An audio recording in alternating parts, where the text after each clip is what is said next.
Today, on Too Much Willie Nelson, I've got an album called Who'll Buy My Memories? The IRS Tapes from 1991.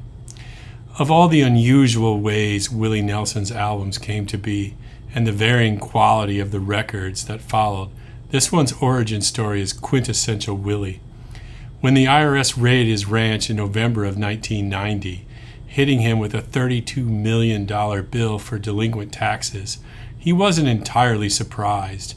He'd been negotiating with the agency, having already reduced the amount owed to $16.7 million after they disallowed some old tax shelters.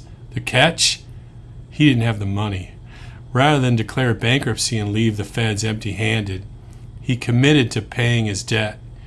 He starred in a Taco Bell commercial. He secured Jose Cuervo as a tour sponsor.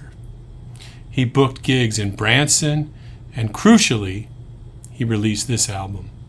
The IRS Tapes features 25 original Willie songs recorded simply with his vocals and his guitar trigger in December of 1984.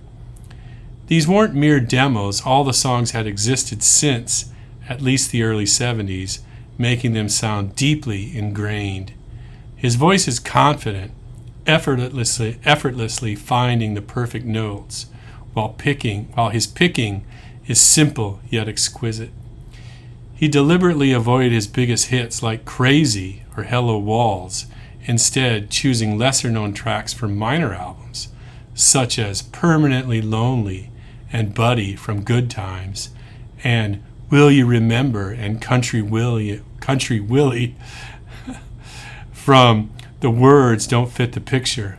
The most recognizable songs were four from Phases and Stages, including Pretend I Never Happened and How Will I Know I'm Falling in Love Again.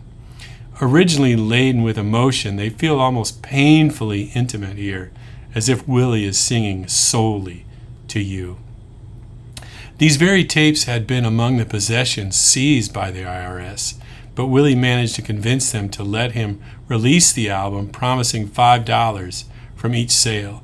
He enlisted renowned producer Bob Johnston, known for his work with Bob Dylan and Leonard Cohen, to refine the recordings. The album was sold directly to consumers via a 1-800 number advertised on late-night TV, with Willie himself on the cover sporting a Shit Happens t-shirt. I wish I was wearing one now. While sales didn't fully erase his debt, they certainly made a significant dent, leading to a settlement 2 years later. For fans, it meant getting the IRS tapes, arguably the purest expression of his artistry ever recorded. I've got just a couple of picks that I like, and it's not going to surprise you if you've been watching these videos.